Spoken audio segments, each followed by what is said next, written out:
Welcome to the Atomic Impact Podcast. I'm your host, Jason Osborn. And on this podcast, we interview successful business owners for them to share atomic impactful lessons that they've learned throughout the course of their business and then share them so we can all learn together. As always, this show is sponsored by the LinkedIn Reverse Podcast Method, the new way established businesses are creating a reliable acquisition channel of conversations with their ideal prospects.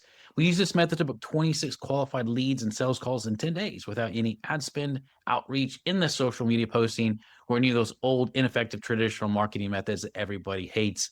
To find out more, direct message me on LinkedIn to have a chat. That's Jason A. Osborn. The link to that will be in the show notes below. But on today's show, our guest is Rhys. He's the owner of Leadership Nook, the Leadership Nook, and he provides leadership training, particularly focused around going from survival leadership to owning it. So Alex, thanks so much for being on the show today. And I want to start off by asking you a question that I love to start with, which is this. If you were somehow able to go back into time when you started your very first business, but knowing what you know now, what would you do differently in the first 12 months? Great question. I think there's an element of done is better than perfect. I think that kind of analogy of it's very easy to kind of want to get everything perfect right off the bat and tinker and spend ages trying to get everything kind of right before launch, or once it has launched, continue to kind of put time and effort into making sure kind of every PDF and brochure is immaculate. But I think the difficulty with that is you then end up kind of getting in front of people. So I think there's an element of you can be your own worst enemy in terms of trying to get everything perfect the first time over, whereas actually just getting stuff out in front of people means you're kind of starting the business and launched, and you can tweak around the edges afterwards. But kind of just getting stuff out there for the first time is daunting and puts you in a position where you might have to fail a little bit and learn from it, but at least you're then learning rather than having to adapt backwards. Yeah. Was there anything specific or in particular, whether it's the first 12 months or any time after that, that you can look back and go, this is an area that I just took too long, should have just got it started sooner, or you felt like you needed to put the time in, but now looking back at it, you're like, it's just overcomplicated. That whole process, we could have done that faster.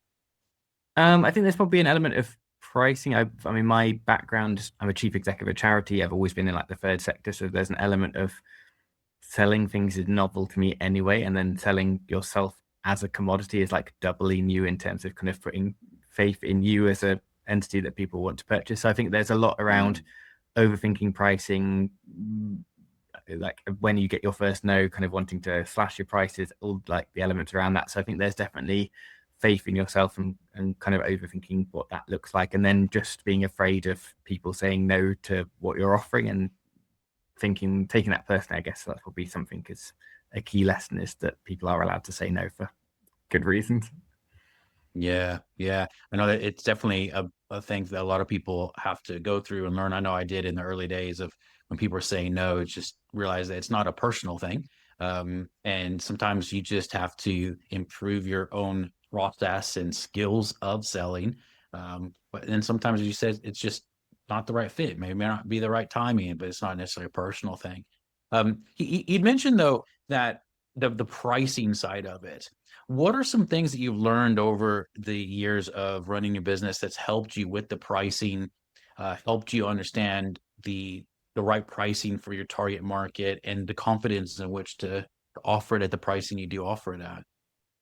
I think there's an element of, I think when I first kind of became a coach, there was an element of my brain was kind of along the lines of, I'm going to charge X amount per hour. And I think the first advice was scrap an hourly rate and go for a program that people can kind of pay into, because they know kind of what the outcomes are going to be.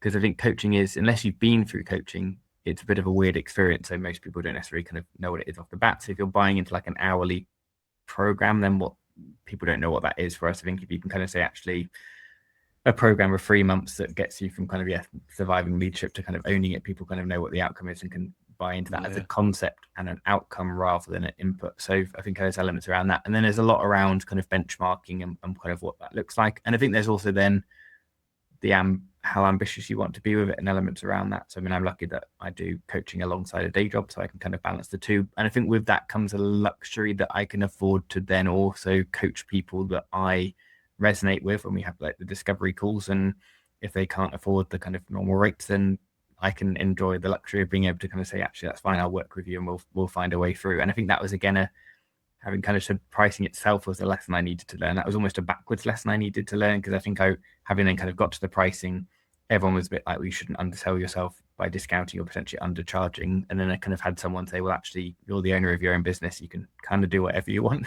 So there's Yeah. kind of all these written rules of kind of what setting up your own business should look like and how you should price. And then I think someone was like, it's your business. You treat it your way. So I think Yeah. that was quite freeing as well, because I think kind of particularly the work that I do, where I tend to work with people who are passionate about being a really good leader to the point they end up arguably burning out, are often the ones who then are very reluctant to invest in themselves because they're so used to kind of putting investment to other people. So again, having the kind of luxury of being able to say, actually, you're arguably the person I need to work with most, but you're also the person who's least likely to kind of put themselves forward for it. So being able to kind of be a bit flexible and what that looks like has been really helpful. Yeah. Yeah. It's particularly helpful in the coaching niche because usually the margins are fairly good in terms of there's not a lot of outside costs. There's no product cost. There's so it does allow you to get more flexibility, which I think is definitely cool. You talked about leadership and survival of leadership.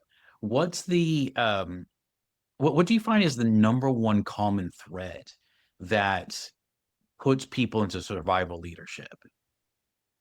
I think it's a slippery slope, because I think there's an element of people when they talk about burnout or surviving in terms of, and by surviving, I mean things like endlessly feeling like you're firefighting, that kind of hamster on a wheel where things just keep coming, spinning too many plates, all the different kind of analogies people have, to the point you're kind of not really enjoying it. And I think the key crux is no one ever gets there by design. Kind of no one goes, that's how I want to kind of live. But the first stage, I think, is always kind of passion, because by being passionate about what you do, and that could be you're passionate about the money that comes in, it could be you're passionate if you're in a charity about the work that you're doing, you're passionate about the people you're working with, all of that then enables your boundaries to be slightly eroded in terms of working through lunch and working later into the evenings, or kind of you're on holiday and I'm just going to keep an eye on my emails. I think because you're passionate about whatever dimension of that is, you then enable your boundaries to be kind of lost. And then because of that, it then becomes a bit self kind of prophesizing, because you then end up enabling people to reach you at all hours and you become like a single point of failure, or certainly in your head, you feel you're a single point of failure because everyone kind of comes to you.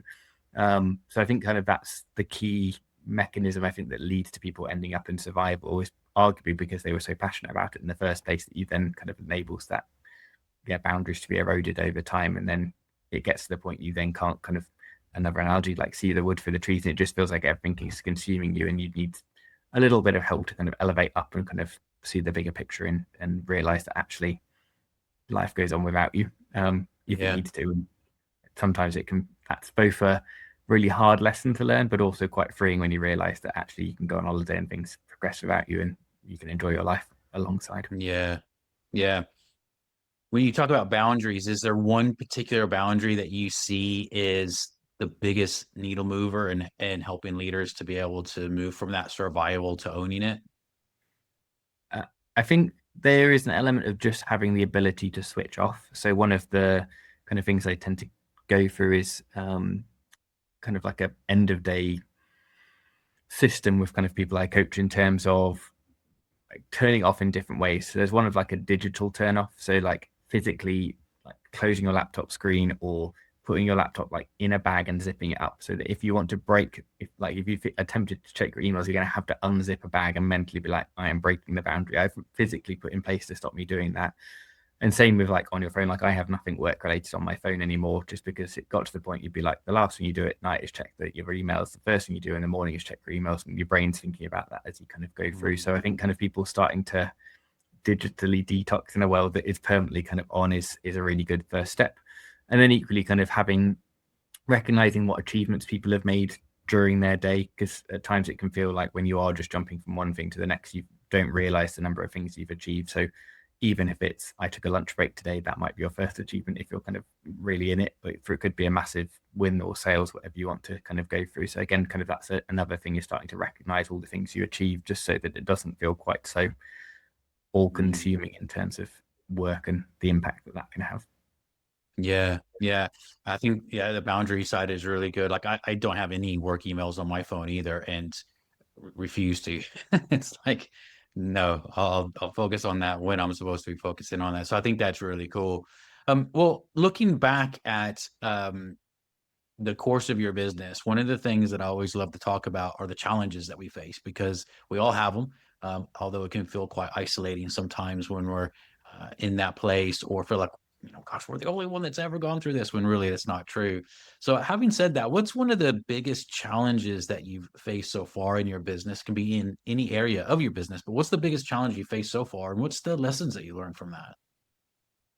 I think probably not within my main business, like the coaching that I now do. But the reason I set up the coaching was I previously burned out, which is why I'm so passionate about this as a kind of topic. So kind of the type of burnout that literally saw me like on the sofa for 6 months, kind of unable to operate style kind of burnout.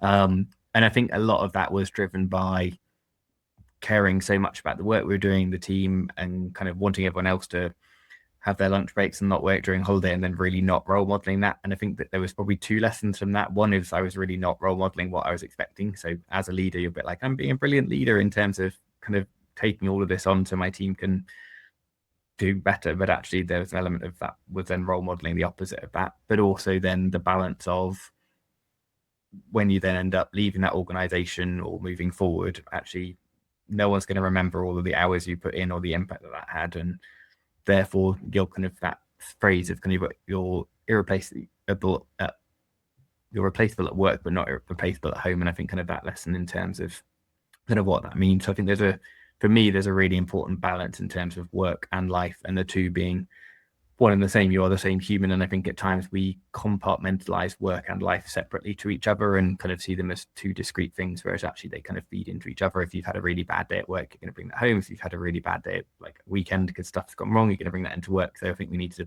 not be afraid of seeing people as a single kind of entity, but with that then having those appropriate boundaries. So I think kind of now having then set up the coaching, that's why I'm so passionate about it, but equally then making sure that you've got time to enjoy life and not be permanently on. And I think particularly when you're running your own business and trying to get it off the ground and the work that comes with that, there is an element of passion and arguably like financial need that drives kind of working longer hours. But I think it's then, if you do that, being really clear about the boundaries of how long that's sustainable for and the impact that that will have. Yeah, yeah.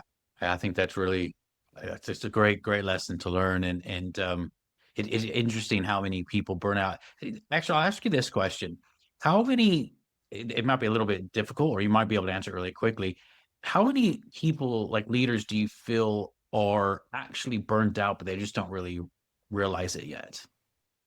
I think probably more than you think. I think certainly like the people I speak to, and it's funny because like the main reason that people will say they can't commit to coaching at the moment is they don't have time. And you're just like, arguably, those are the people who really need coaching, because it gives people, I'd say, and I've had a client recently who kind of the quote she gave at the end of the coaching was kind of, I didn't think I had time for coaching, but actually it turns out didn't have time not to. Because like by going through coaching, we were able to explore what her priorities were, what was keeping her stuck, like what was keeping everything so busy. And from that coaching conversation, she was able to identify loads of different ways of working that was much more streamlined, things that actually she didn't need to be caring about as much as she perhaps emotionally needed, like was carrying it. So yeah, that kind of freed her in terms of the impact that that was having.